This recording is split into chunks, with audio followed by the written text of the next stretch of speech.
Tall Dragons. We've got some interesting stuff lined up for you today. I am Lisa, and that is... Varun. As always, and it hopefully always will be. Yeah. Today we've got another guest episode. Another beautiful guest. A beautiful, wonderful guest. A wonderful little morsel of a person. Our good friend, Steven. Hello. Hello! Morsel. You don't like that? Yeah, no, I'm gonna use that. Thanks. I don't know why. Every time I listen, it's not weird, okay? It's not weird. It's not in a weird way. For some reason, I look at you and I think that's a morsel. That's a person. I've never had that used to describe me, but I really hope I hear it more often now. Morsel of a person. Listen, that's your Twitter handle now. It's where society is heading. All right, we have snack, and next we're gonna have morsel. Okay. That's where we're heading. You're being a trendsetter, and I appreciate that. I am avant-garde. I am ahead of the pack. Yes. I can see into the future. I've been to the year 3000. Oh. Oh boy.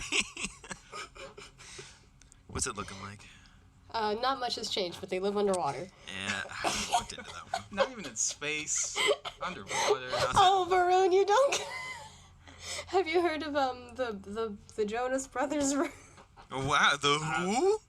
I've heard of them. Not the Who, the Jonas Brothers. I've also heard of the Who. Yes. Oh my goodness. What did I agree to? Oh, their song. Oh, dear. I never listened to the Jonas Brothers. That was after my fucking time. Ha ha, Varun's old. Yeah, God. Just get it in there. I think... Listen, I don't often get to jab at you for for the gap between our ages, okay? I have to take the opportunities as they come. Listen, there's nothing... I completely understand because I recently had to explain to a group of younger people what a collect call was. Oh. And that made me just really curl up into a ball and shrivel up like feel ancient. An extra 30 years. Yeah, no, aged. the other night I was at a socially distanced backyard birthday party for my cousin's stepdaughter, and she just turned 17. Of course, she has a gaggle of teens there, her little high school friends, and I walk in, and they start talking to me like I'm a high schooler. So just to establish my power, my dominance, I go into the cooler and I grab a beer because I can do that. Oh, and then they're look like, at you. "What? Oh my God, how are you 24?" And I'm like, "Listen." Yeah. Listen, trust me. You know nothing. It's not all it's cracked up to be. Life's come Yeah, hard. no. I eventually got them all to gather around and actually listen to me speak. And it's funny because the girl's mom was trying to get me to be a mole essentially, and go tell them about life. Maybe they'll actually listen to you. And I'm like, no, listen, no, that's not the right approach. Trust me, I know I was more recently 17 than you were. Mm-hmm. And my in was I was doing tarot readings for them. Oh. And without having to manipulate anything, for one of the girls, her reading essentially said, if you want to be successful, work hard and listen to your parents. And they were just like, I hate it here. And I'm like, listen, I'm not happy giving you this information, but you chose the cards. This is what tarot. they said. Yes, it was good. It was a good time. It's like, whoa, this reading says not to eat sugar and just drink water regularly? That's so weird. Straighten up and fly right. Oh, that's a weird reading. Oh, sit up straight, get off your phone. That's crazy. Wow. 4.0? All right, I guess. Do your homework? Eat your vegetables? Crazy. Honestly, at 17, I was way too far gone for any of that advice anyways. So, these kids really, they think they are anyway. But the thing is that, I feel like at 17, you always feel like I'm grown. I know what's I got up. this figured out. But then, like, even Yeah. me now by 24, I'm already looking back at 17. I'm like, y'all don't know anything. You know nothing. You know nothing. All you know is TikTok, eat hot chip, and lie. Oh God. I wish that was what my 17-year-old experience was like. It was a wild, wild west out there. Oh God. Okay, so Anyway, uh, D&D. I mean that slightly ties into D&D because you were supposed to show up for a game and then you just didn't because you were terrorizing some 17-year-olds. Oh Straight wow. Yeah. Right. Yeah. You saw the chat from that game because I had Yes. to do some stuff on the fly, so the party just went, found some baddies, Actually, almost died. yeah. No, Got a this bunch of birthday party treasure. was the night after. To be Oh. fair, I had family gatherings 2 nights in a row, and nobody had warned me until the day of that I had to show up, and I didn't have the option of not showing up and not staying because get it. I was the only representative of my household. Ah. So, and you know, with ethnic parties, I know you're a you know brown how person. it is. You have to be there, yeah. Exactly. And then as soon as Bring I your walk in, baby. everybody's like, "Where's your mom?" And I'm like, "She's working late." And then they're like, "Oh, so she's gonna show up later?" And I'm like, "No. I am the representative." I am representing our clan tonight. This is the house. Exactly. I am the house. Yes. You represent House Lissa. Yeah. It's a good time though. Yeah. Family, I just children. I just remembered from that kind of haphazard game, and we'll next time we play, I'll recap what happened. But you guys are in a frosty place, so I'm like, what do we do? So I gave them a bargain to say like, okay, we can have a shorter session, and you guys can just do some in character stuff, and we can just wait for Lisa, and we'll just have a shorter thing tonight. Or I'm gonna throw something like pretty dangerous at you for the biome. But if you beat it, you get a bunch of rewards. So there was definitely that. There's definitely that moment of contemplation within the group, and they're like, "Okay, we'll do it," but they have to do it obviously a man down. We're not going to play your character. Mm-hmm. So I sick an ice giant on them with some ice trolls. A bunch of them nearly die, but then your in-game wife realizes that she's the Highlander, and once Oh my everyone God. powers her up, she's unstoppable. So that was pretty good. That was pretty good. I love to see it. I'm so glad Kahalia got to actually like slash and hack at some things. She didn't get to kill anything. No, Like, she but she never did at least does. get. Did she at least get some hits in? Oh no, she did the bulk of the damage. Just the Good. rest of the party stole the kills from her, Ah. like always. That's how it You seems hate- to go down with our fighter. Yeah, hate to see it. You hate to see it. I don't know if she's ever gotten like a big, like she's done damage to like the big bosses and monsters and whatnot. I don't think she's ever actually killed one of them. I think one of I you's think- always done it. Yeah, it's usually me.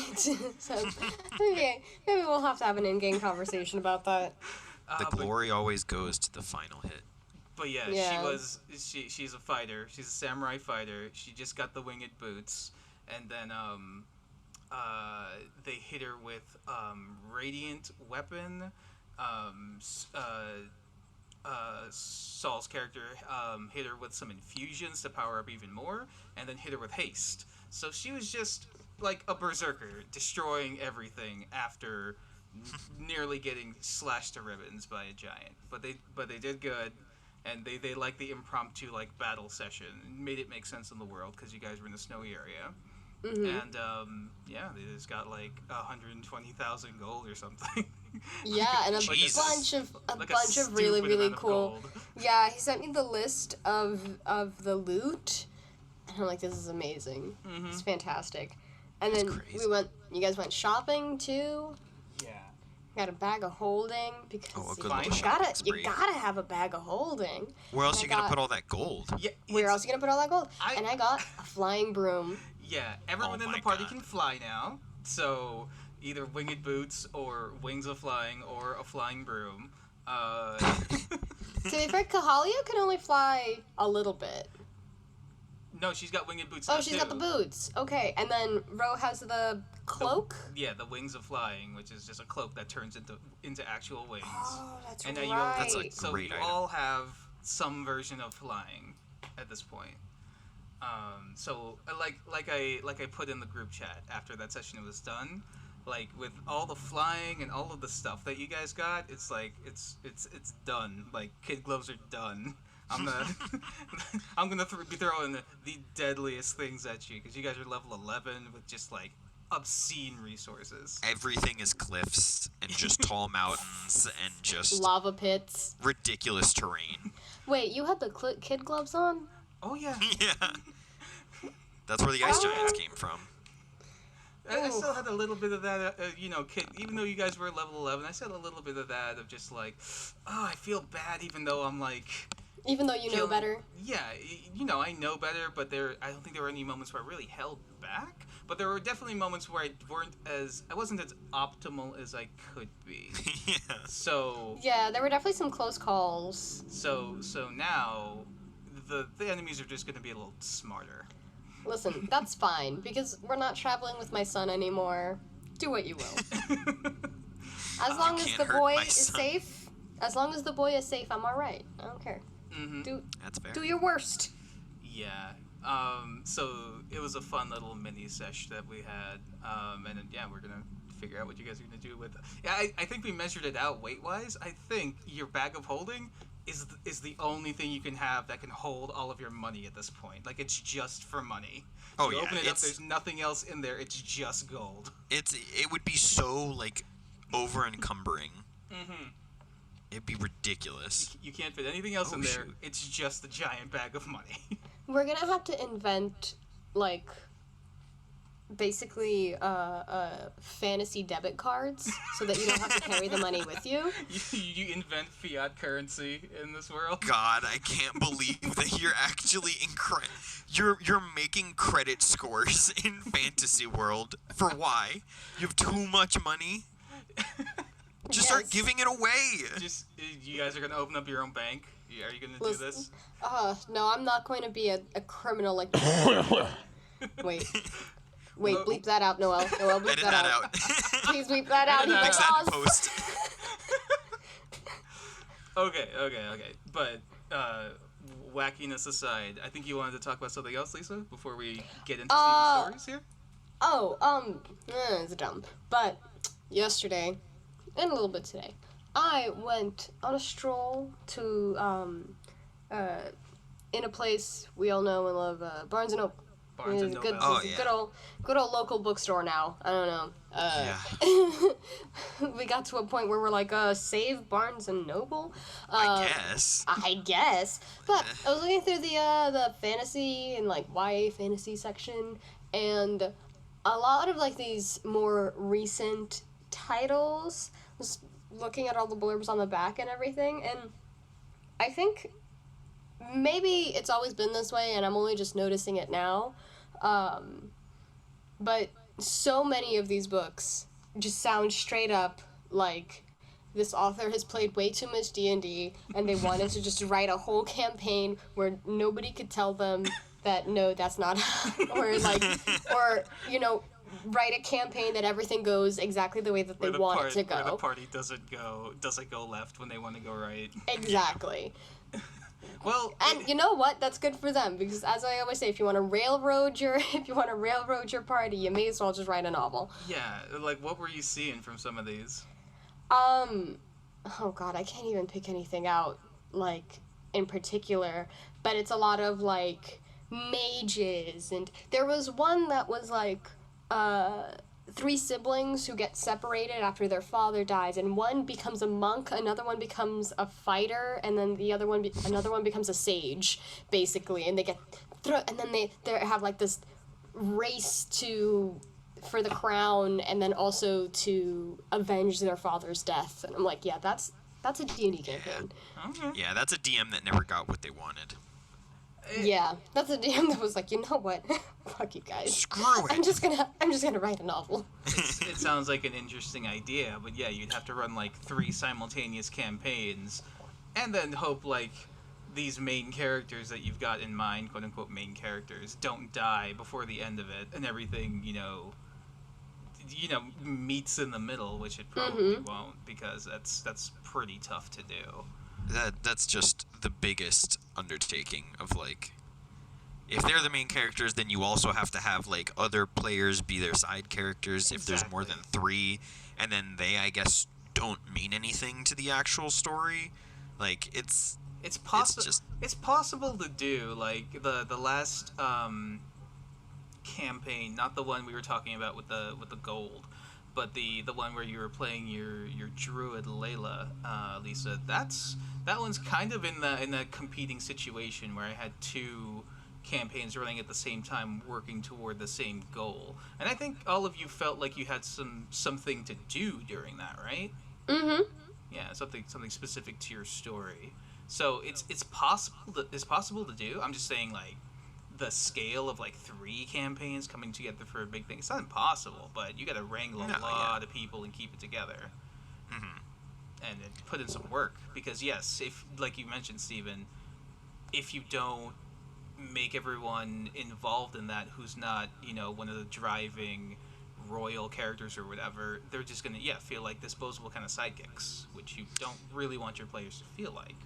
Yeah, it's definitely doable. It's just you have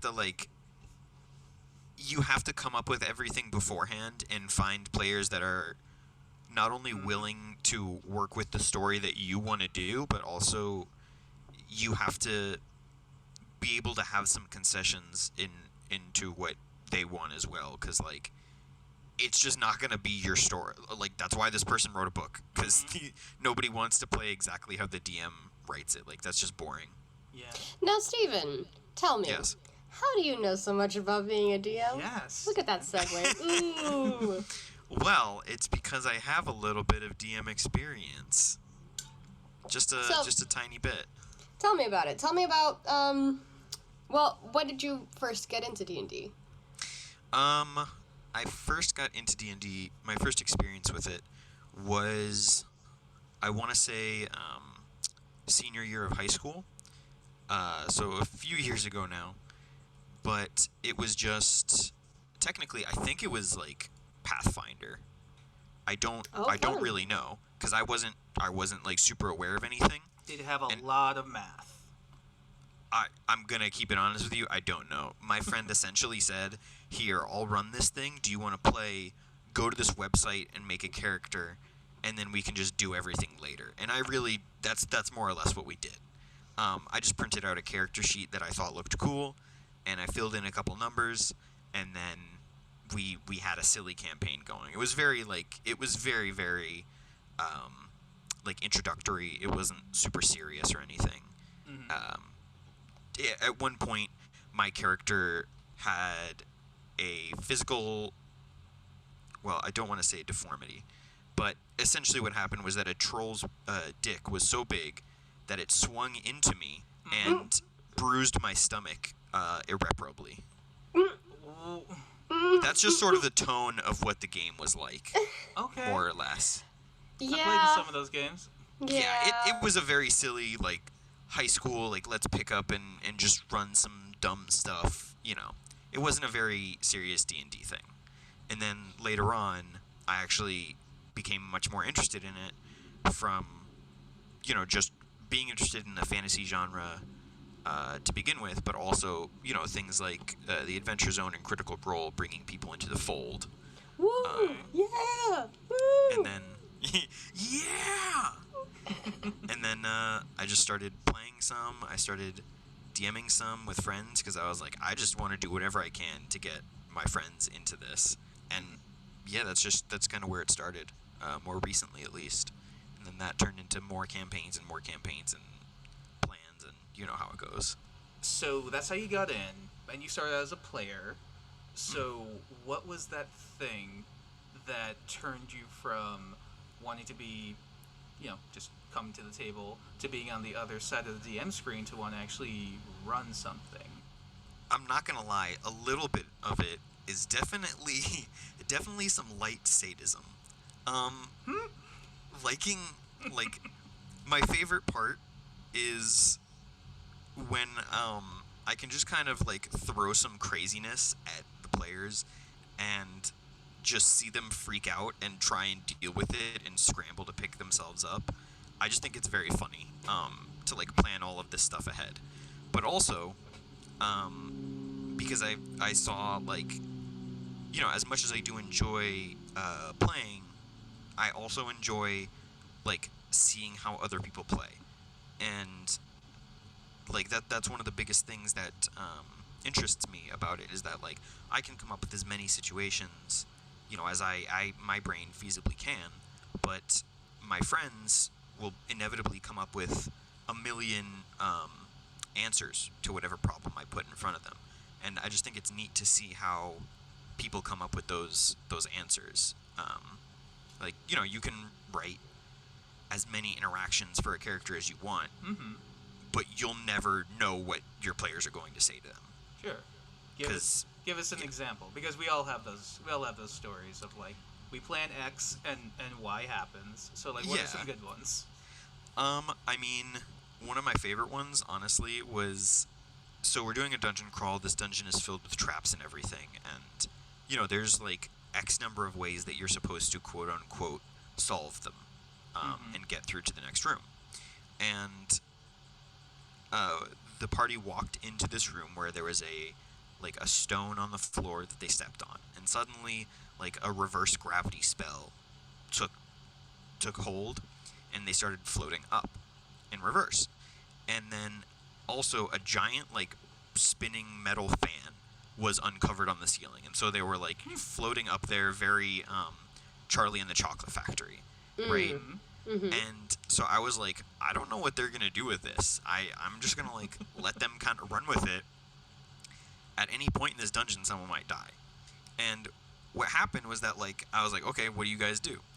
And someone who had previously been given a boon from a god kind of took a minute and said, wait a second, I'm going to like leap ahead of everyone and go towards the fan, because they had received something that said they were impervious to slashing damage and piercing damage, but took double bludgeoning damage, right? So they jumped into the fan and said, I'm gonna block it with my body. And everyone was like, there's no way that's gonna work. That's so stupid. You're just gonna kill yourself. And I thought to myself, and I was like, you know, they're impervious to slashing damage. Well, make a strength check to see like if you can stop the fan. And they rolled really well, and so I said, okay, you wedged your body into the fan by jumping ahead of everyone, and you've effectively disarmed the trap, and everyone's safe now. And they just had time to like figure it out and reverse the spell and everything, and it was just a moment where I was like, never in a million years would I have thought that this was how this was going to go. But I enjoy the like random ingenuity of players like that. Yeah, that's always cool. When you're setting up a puzzle or a challenge, you could think of 100 ways to resolve it or avoid it or whatever, but you will never think of what your players actually do. Oh, yeah, exactly. Don't I know it? Especially after our last session, Lisa, of just like setting up an entire haunted house. Nope, skip the entire haunted house. And that is always. I said no. Oh God, that's always one of the like scariest things about DMing, where like you just set up a million possible things, and like you're like, oh my God, this is gonna be the coolest like mini quest ever. And then they're just like, actually, I'm gonna kill the person I was meant to start the quest with. Yeah, I'm gonna kill the quest giver. Yeah. Next thing. Where's the next bar? And it's just like, okay, well, there goes that. And that's one of the frustrating things, but you kind of have to take it in stride. It happens. It's happened to every dungeon master, I believe, ever. Like like at least once you've had that time where the player is just zigged when they should have zagged, and the game goes a completely different direction. Like with your campaign, Lisa, when we were I think we talked about it way back when. We were sent to go capture a water horse, kelpie or whatever, and then they're like, "Hey, let's let's save these let's save these people because they're getting attacked by some other big creature and take that back instead." Um, and thinking Yeah, about I had to scramble to think of like, okay, I oh could god, tell. what else is there? This is what I set up. I really thought you guys were just gonna. I don't know. I Slash maybe and burn this underestimated you entire- guys. Slash and burn the entire village of native people and just take their stuff and leave. Or just Yeah, like steal one of the horses and go. I don't know. I didn't think that like It's you a guys are small gonna village of people. And you didn't of think we little would just say no. plant people. Yeah. That doesn't mean they're not like sentient and alive. They're just plants. Yeah. You didn't think that we would just say no. We don't. We're not going that way. We're not doing a colonization. Yeah. Yeah, no, that because that was like early enough on in that campaign that like it immediately taught me to like, okay, I'm just gonna leave these things a lot more open ended and deal with the like consequences as they come and deal out the consequences as they come Yeah. instead of like figuring out, okay, they're gonna do this and then this is gonna happen and this is gonna happen. I'm gonna say, this is the situation, and then we'll see And then what happens Yeah, after. Let the cards fall where they may. Yeah. It's good to have like a couple like Yeah. relative plans for like, okay, are they going to go in the direction of like, The most likely scenarios. yeah, raising the town? Are they going to like try and talk their way out of it? Like general things. But Yeah, the- which is why we always talk about, have your bullet point of names Mm-hmm. and some general information about the areas of the world, but we did, really? so Yeah.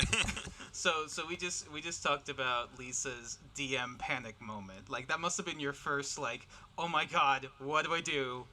Sort of situation. I mean, yeah, because that was that The big- was and and still is the first like real campaign that I was trying to run, yeah, and and I bring rest it up in because peace that campaign. But because Stephen and I were both in it, and we were both there for that like, hey, let's do something different situation, and then like we were all on chat, but we could tell. There was that moment where we said like, hey, we're just not gonna like steal it. We're gonna like try to communicate with these people and try to do something else. And there was that moment where you just went silent, Lisa, like for like Yeah. a minute straight. Just like, oh. And then the first thing you said was, okay. yeah, Let's figure this out It's- in real it's the- time. it's the classic DM thing of like, all right, bathroom break time. Yeah. And then you use that 5 minutes to like, oh god, what is Oh gonna god, happen oh in the god, next what 10 am I gonna minutes? do? So Steven, you've run a good many games yourself. So what is the most memorable oh shit moment of like I've got to make some stuff up on the fly? That's a good question. Yeah, okay. I feel like it's a lot of DMs have a similar experience with this, and that may just me talking out of my ass, but I don't know. But generally, when players decide to be much more peaceful than you expect them to be, Yeah. it becomes a total problem. Like in the campaign that I ran, at one point they did fight a dragon, but before they got to that dragon, they had to go through this mine, cliches and all that was filled with kobolds, and most of the kobolds were very like, monster. Let's attack them, just gunning for blood and death and all that. But there were a couple. Stereotypical kobolds. Exactly, yeah. But there were a couple that like in the book were written as like, okay, well, these are the inventor kobolds. These are like the ones that really don't want to fight as much. They just kind of want to, like, they're just building stuff, and they will throw it at you if you like come and mess with them. And so when the players got to them and they like noticed that they're not really fighting back, they're trying to run, they started to befriend the kobolds. And and at that point I was like, okay, am I gonna make this like a thing or what's gonna happen here? And so I decided like, all right, well, I guess you have 2 more NPCs running around with you as they like attempt to help you overthrow the rude other kobolds because they just want to make things, and like gave them funny voices and like just made them generally likable, and everyone seemed to enjoy it. So it was a good time. It was just not in any way what I was expecting. I kind of had to make up characters for them as we went along. Did those kobolds stay on as like NPCs after the quest was done?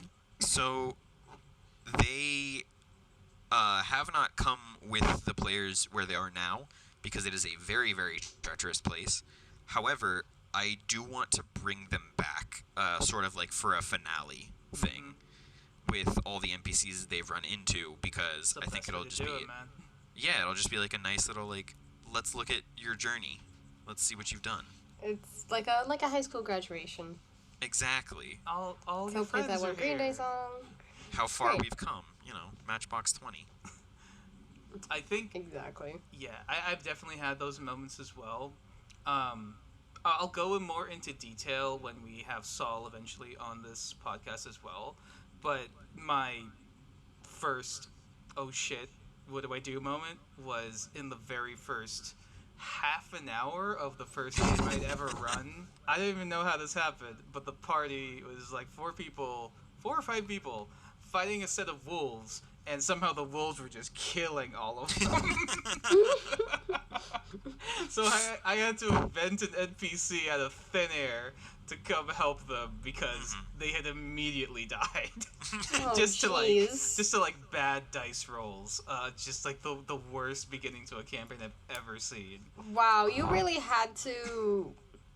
You had to do some stuff in there, huh? You had to pull them out. I had to pull them out. You had to Deus Ex Machina them. And then that snowballed in that same campaign to like the yes and situation of they don't want to kill these enemies. They want to like befriend them and bring them into the group, to the point where they just had an entire like guild hall they had built full of crazy things, like a genie and a gargoyle as the doorman, and like every race represented in here as some, person or NPC or some sort of thing that they had brought in because they couldn't find it in themselves to kill them. God. I'll let Saul go more into that because they had a whole plan for that whole campaign. But yeah, those oh shit moments are they like, they don't seem fun, at least to me. Like in the moment, there's sometimes where like it doesn't seem fun, but then there's also like, ooh, okay, what do I do? How do I get creative with this? And then after the fact, a lot of the times it's like, ooh, yeah, you guys really like that? Ooh, yeah, that was I totally meant to the do that. plan. Yep. All the time. They end up turning into like some of the coolest moments just because it's like it's the players not really doing what you expect, and you also having to come up with stuff on the fly, but like it feels much more like not genuine, but sort of a give and take from you and the players, like back and forth. Yeah, exactly. It's just it makes for like really nice moments most of the time. Mm-hmm. Yeah. All right. So, what was that other story? You mentioned something about a dungeon crawl. Splitting the party.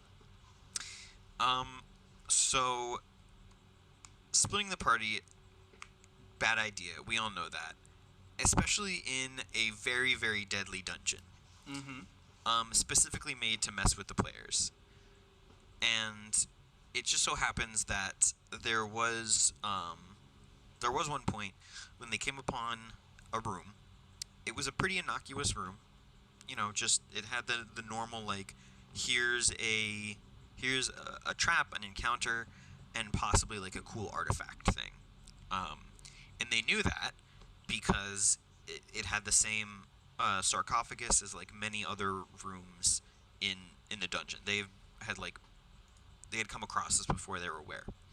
And so a couple of them decided, like, let's check this out. Let's see what's in the sarcophagus.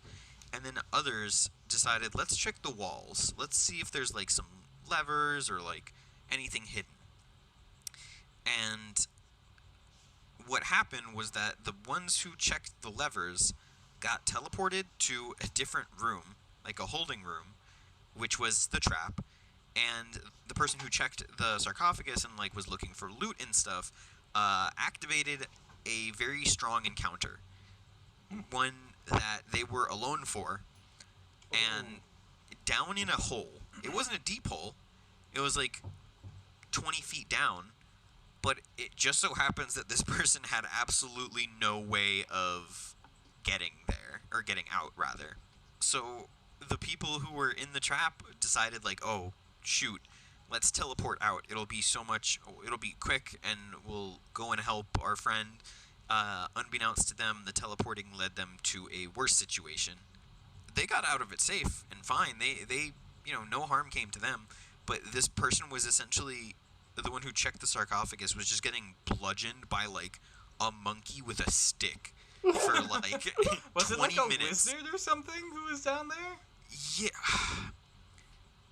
Not a wizard, but just someone who like they couldn't do very much because they were a rogue, I believe. Okay. And So they a were rogue just by themselves. a with rogue nowhere by to hide. themselves in like a 20-foot deep hole with no room to do anything. It's just kind of like, what am I going to do other than hit this person with my sword? And the encounter just had a lot of health and just happened to do a lot of damage. Rogues don't have a lot of health. Yeah, and also I remember the rolls were like absolutely terrible. It was a perfect storm of bad circumstances. And in fact, after the other players got out of the trap and got back into the room, the person was on their last death save Oh my god. to Oh, come jeez. back, and it was just like, because like they passed one, and then they got hit when they were down, so they That's failed two. two, and then it was their turn again, and they had one final death save, and they missed it. It was a 50-50. Oh. And so they walked in just as like this monkey mummy was hitting their friend over the head with like a mallet and just watching them go limp and die. It was a lot. It sounds like it. Yes. How did the play? Because this is more of a dungeon crawl, so they knew. Was this like a one shot? No. This is part of a long ongoing. Oh, so how thing did that we've been doing. how did the player react to getting monkey to death? They were very sad. It's it's a character that you made and you've had progress with, and you've had interactions. To pull back the curtain a little bit though, this is a campaign that like I mentioned, I started because I really wanted to get a lot of friends into D&D, and so we started with like a huge player base, like 7 or 8 people starting. You. Yeah, Oh. it was an undertaking. And then how many of them whittled down? Let's see. 3 left. Yep. that Another sounds about 1 right. left. 2 more came in Mhm. and almost immediately left. And so now we have this. I had this like core set of 4 people that were doing it the whole I've time. been in the same situation, man. Yeah, and so it was kind of like, yes, this person has died, but also I understand the kind of thing that my players want to do at the moment. Yeah. And so I said, listen, this is a very sad time, but also we knew this was a very big possibility. Mhm. So I let them have like pre-rolled or not pre-rolled. I let them roll new characters and have them as like backups essentially. Mhm. And so every time that happened, which may have happened a couple times, I just said, okay, well, we went past this next level, and you find this like weird adventuring person in here. Like, how do you come across them? What do you say to them? What do you think about them? And that was more or less their new character. So like, it was a sad moment, but it's also exciting for them because then they get to try out all their new stuff that they definitely didn't okay with me. And so they have like 18 million like BS skills that I never would have been okay with. But I have to say, you know what? You just died and you came back as like, a new character. So whatever. It's just it's for fun at this point. The dungeon's ridiculous, so I can let the characters be ridiculous too. How did the the players like in the world react to their friend dying because of this like terrible situation? They, a couple of them, obviously, they were very sad. They were mourning the death. And then a couple of them were, like, a little bit at each other just for, like, Oh. being, not being there at the same time and, like, splitting up, essentially. Not that it was on purpose, but just that, like, nobody was more careful, things like that, you know. There was a little bit of, I don't want to say hostility, but it was, like, some rough air for a minute. Okay. They eventually got to trusting each other after some more extremely dangerous encounters and saving each other's lives, you know. All right. Yeah, it's always fun. Yeah. It's the best way to bond. You know. Yeah, have a party member die. Almost death. Oh, yeah. Get ready for Steven to yell at me. They trauma bond. Oh, my God. You know that's not what that means. I know that that's not what that means. You do this on purpose every time. Yes, I do. Oh, my God. Oh boy. Yeah. God. No, that was a thing from our campaign on folks just arguing over what that meant, and yes, it's not what most people think. No, it's not. You It's go through drama together, you bond. That's Oh, my God. Just flip the words around and you'll be fine. But no. all right. So that's all you being a DM. Mhm. So, what are some good moments from the other side when you were a player? Because I know in Lisa's campaign you were Prince Valen, the happiest elf prince who's ever lived, who Yes. just wants to be friends with everyone, even though most people in the world don't seem to like him very much. Yeah. Honestly, it kind of... So, like, for a couple other campaigns, I've played not the same thing, but a similar thing where, like, I just like playing good boys in D&D. It's just fun. It's a change. Most Yeah, people exactly. go really edgy. Exactly. But one of the first things that I played in Pathfinder, in that one campaign, was I was like a very archetypical like wizard character, Mm-hmm. but it got really fun because we essentially were allowed to make signature abilities Ooh. for ourselves. Okay. And I had something called the Dark Thumb, and anytime I gave like a hard thumbs up, it would just shoot out this like wave of death, more or less. It was like by and large my most powerful spell, and it was just like my signature, and it was great. So, okay, so your DM was just into some silliness and Yeah, just they- like it do was whatever like- you want. Yeah, like we'll have a good time with it. And So I have to ask: did Yeah, the of Dark course. Thumb only target enemies, or did it also affect just allies or anyone within the area? Did you Well, have to it's aim funny- the thumb? It's funny that you ask that. Because there were some mind-altering things that happened in this game. Some magical whisperings in some ears, right? And so at one point, I believe it was just one of the other party members that like got mind controlled more or less and started attacking the party and being really hostile for like no reason. And we were trying to take them out, but they were very strong. And so at one point I said, I don't want to have to do this to you, but I will if I need to. And I hit them with the black thumb, the dark thumb. And it did in fact knock them out. And eventually, something happened where they became a skeleton. What? I'm telling you, this was the most buck wild thing. And I had to use the thumb again, and eventually Same all person? of the Same person got the thumb yeah, twice? same person. And even though they were a skeleton, they were like from that moment on a black skeleton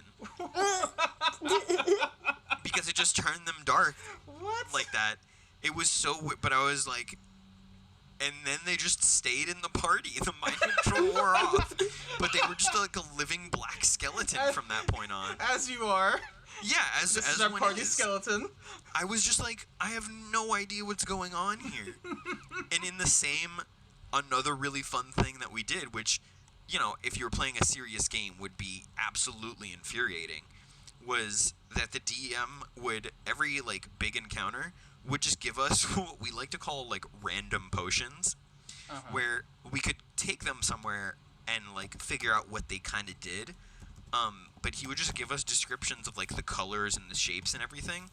And every time we took one, he would more or less roll a D100 and just tell us what the effects were. A random magical effect.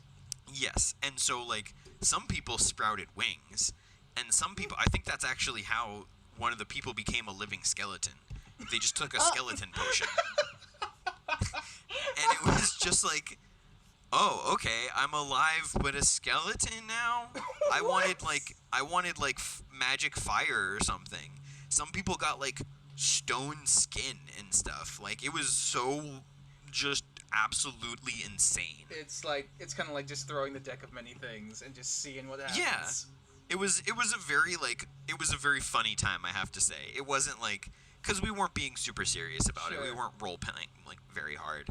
And I'm sorry, just one more thing. Not in the same game whatsoever. At one of my friends' birthday parties, or, like, just a get-together that we had, we played what can only be described as a pickup game of D&D. Oh no, I'm familiar. I'm directly familiar with Lisa specifically with that. Yeah. Where, like, you know, we didn't exactly have, like, thought out character sheets or anything. We just sort of, like, were given a really basic premise and, like, an area and, you know, basic descriptions of characters and said, like, all right, let's do this. Like, we'll just roll some dice to figure it out. And everyone picked really basic things, except one of my friends was just like, I'm gonna be Batman, actually. And then they were just like, they just were Batman. And so people would be like, oh yeah, I'm gonna sneak around this, like, this place that we're in. And he just said, like, I'm gonna throw a batarang. And he rolled really poorly on that, and so the batarang came back and hit someone that was sneaking around and made them, like, lose stealth and everything. And he fell when he was hanging upside down like a bat, and it was just, like, the stupidest thing. And as much as I really enjoy, like, role-playing and stuff connected to D&D, and, like, the macro of it, I think some of the most fun is just when you, like, just let the bullshit fly and have ridiculous things happen. Like, it's just, that's my favorite thing as a player. Like, just like, oh, there's a mysterious well that's, like, glimmering. I think I'm gonna drink from it and see what happens. Or making the character choice that you commit microaggressions at least once per session. Listen, I'm learning. It's okay. Prince You Valen is learning. were a very sheltered young man. It's okay. Exactly. Young 120-year-old young man. Only never been off the island with my family. Think about that. Don't stereotype all orcs or all half-elves. Of course. I will say, though, in terms Who of... was it that you went up to and you were like, what are you? Yeah, it was what is Toadstool, it? the tiefling, right? Yeah, it was one of our I think it was a tieflings. tieflings. Yeah. Yeah, I was because they're like, what's... You have horns and you're, like, red and stuff? the hell is that is a tail? this? What's going on? It's like, if I were to see a tiefling in real life, I would just be like, what the hell are you? Maybe not the best nomenclature to use in the world of D&D, but I'm learning. Yeah. I'm learning. Also, just in terms of, like, player don'ts, I understand that, like, having a character that was very sheltered and may have a microaggression here and there is kind of walking a thin line. But I played a character very similar that was, like, a good boy that wanted to just be friends with everyone and, you know, keep the peace. And another person who was playing, like, a turtle in the same group that was, like, you know, a wise old sage type. And then there was someone that made the character choice to be overtly racist, like Oh. constantly. Yeesh. And they were going back and forth in the game and in real life because they didn't like each other. And in the game, I had to just kind of be like, "Hey guys, can we be friends, please? Maybe don't like call these goblins that like have actually been really nice to us like slurs. Like let's maybe dial it back a few ticks here." And that's a player don't. Yeah, from my side.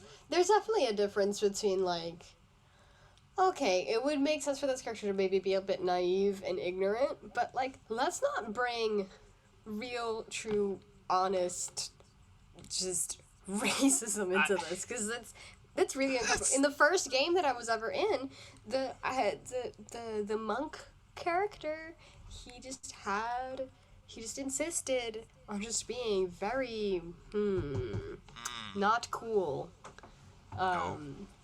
about stuff. Yeah. And he was like, "Oh, it's a character choice," and I was like, "Okay," but it's like starting to get It's bad. when it affects real life. That's a different thing. Yes. He's like, speaking from experience, when I see things like that, there usually ends up being like some real world crossover. They're bringing some real out of game stuff and just trying to put it into this fantasy world and express some things that they're maybe not allowed to express openly because they're terrible and awful views to have.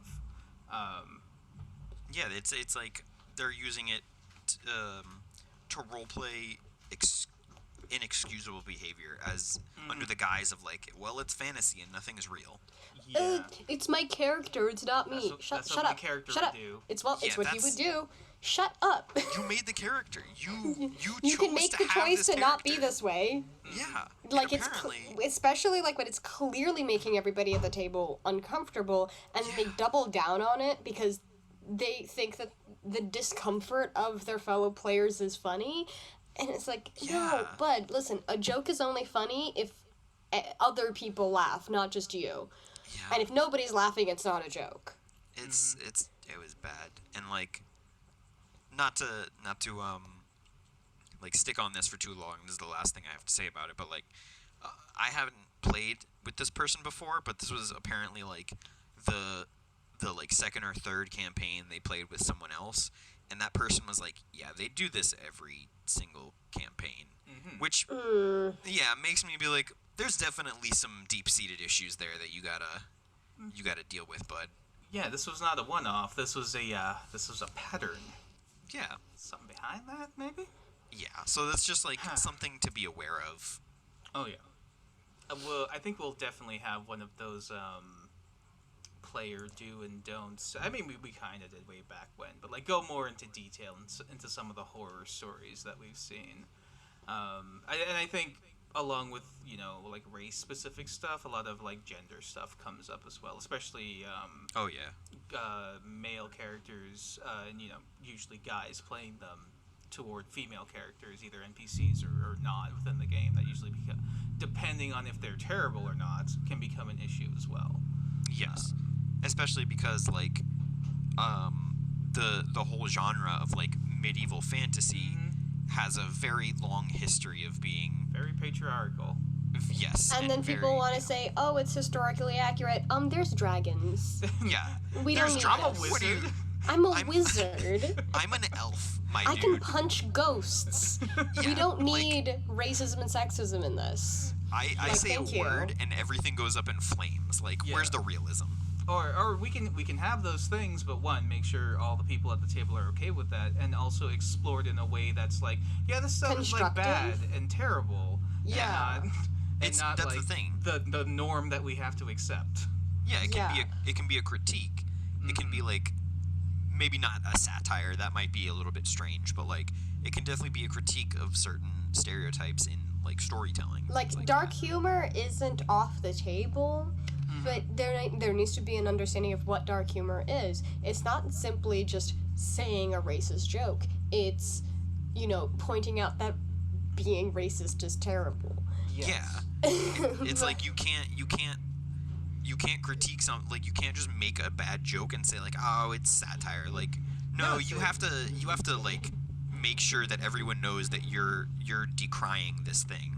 Like the producers. The Mel Springtime Brooks for Springtime for Mel Brooks is a great study The- in that. Fantastic. Yeah, the joke isn't like Nazis. I mean, they are, but like the joke is like, look how ridiculous this is, and Yeah. like this is what some of these folks actually believe. Yeah, it's a commentary more Yeah, than the anything. Guten Tag Club. And also, again, you really do have to make sure with your players, like, beforehand that things Set- are okay or not. set And expectations. sometimes people make the excuse of like, oh, why are you being so PC? It's just us here. And it's like, there are certain values that you do need to like, there's certain guns that you do need to stick to in all parts of your life, because those patterns reinforce themselves. Real behavior. Yeah, exactly.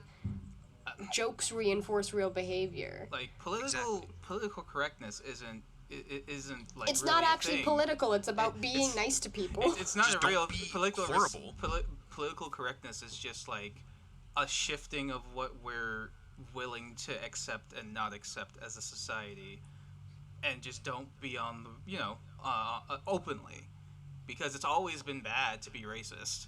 Just Yeah. like It's just, is it accepted or not? just like society has realigned itself to be more on the side of openly saying that versus like the 50s. Yeah. And that applies to D&D and all fantasy sci-fi things as well.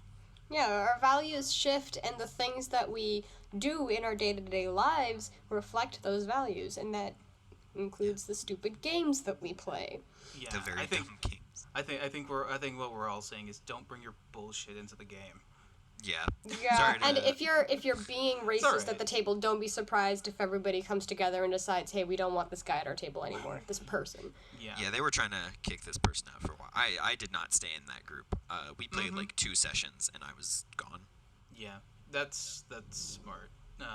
When you find a bad group, or even like a bad apple in the group that's that bad, just like, nope, I don't need to be a part of it. Yeah, It's not because worth it. the full saying is a bad apple spoils the barrel. Like, It it's just not makes it just- not fun for everyone. exactly. And the point of a game is for it to be fun, as we Yeah. say every single episode. Yeah. So, all right, we're coming up to the hour now. So, Steven, last Yes. thing Okay. Oh from boy. and we kind of touched on it just now, but from all of your DM player experience, is there something you want to leave the listeners off with? Is there something that you wish somebody would have told you Yeah. at the beginning of your journey? I think. I mean, okay, 2 things. One, very quickly, because I'm sure you've touched on it a million times, but in this current like age, this new renaissance of like D&D, be very, very wary of like the Matt Mercer effect. You know, don't expect Had a whole Number episode one- about it. yeah, don't expect like the players to be method actors and The friggin' DM for that matter. yeah, and also don't expect the DM to have like miniature sets of every encounter in building and like have 1,500 hours worth of content prepared for these people. Like, it's just not feasible.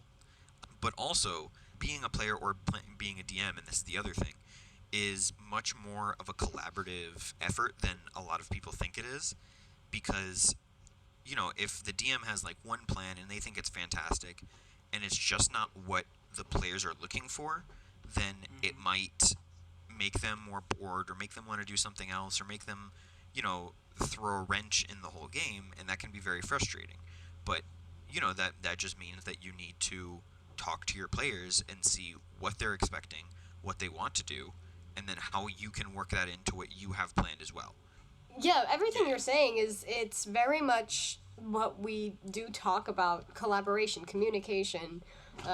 We'll eventually come up with another C, so we round out the thing. But The 3 C's. but yeah, absolutely, I could not agree with you more. on all of that. Yeah, like if the DM has something designed but the players aren't having fun, or vice versa, if the players are doing some crazy stuff and the DM isn't having fun, Yeah, exactly. the game's off, and y'all need to talk. Like, just be like, hey, guys, I know you want to, like, kill a lot of things. Murder everything. Yeah, but, like, let's have a little bit of, let's rein it in just a little bit and try and do, like, some narrative stuff, maybe. And you know what? Also, sometimes you have to be open to the possibility that it just, like, it's not you, it's not me, it's you, it's not you, it's me. Like, maybe it's just not the right group to play the kind of session that you're looking for. Maybe you got to find a different group, and that's okay. A lot of people want to play D&D a lot of different ways, and it's all right. That's a fantastic note to leave on, honestly. It is. There is no wrong way to play D&D. There Exactly. is, but we'll okay. is. We'll have an episode. Racist and an asshole. Yeah, there is. Yeah. But I think we'll have an episode of that at some point, Lisa. The wrong ways to do D&D. But I think what I mean is I think you know what I mean. It's more about there's a way that you can always find a group that is going to want to play the same way that you want to play, within reason. Yeah. Yeah. No, absolutely. Just communicate. That's what we'll always leave off on. And have fun. Yeah. And have fun. Have fun, and if you're not having fun, talk to your group. Yeah. There you go. And also be absolutely ridiculous sometimes. There you go. Yeah, there's some new advice. It's fun. It doesn't always have to be like grimdark, like oh my god, my family my village was burnt down and everything's evil. The amount of orphans I have in my games. It's so sometimes you could just be like, you know what? I got bored of being like a cobbler, and I want to go on a dumb adventure, and like that's okay. You can just drink some fake potions and like become a skeleton. Like, that's all right sometimes. Just make some stupid choices. It's not real life. It's for fun.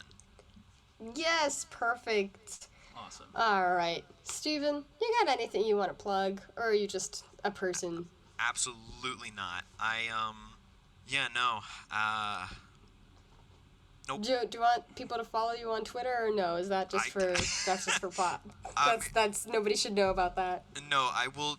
Listen, I don't care if anybody follows me or not. I just think it'd be funny to say my tag, my name. What is it? You can follow me on Twitter at SexyWidowBear. And that's Sexy. Widdle, Widdle. Spelled exactly as it Bear. sounds. Yes, exactly. Yeah, I just tweet about like comics a lot, and that's it. And yeah. Oh, good stuff. Okay, All right. Thanks for having me. I think that's the note we're going to leave on. It was great fantastic. having you, man. Thank you. Good to talk to you, bud. Yeah, it was so nice to catch up and stuff. Yeah. And as for you, dear listener, we'll catch you on the next one. Adios. Goodbye. Oops All Dragons is a group effort. Our show is edited by Noel Hernandez, our theme was composed by Brendan Lyons, and our logo art is by Azif On Q. Links to more of their work and their social media will be in the show notes.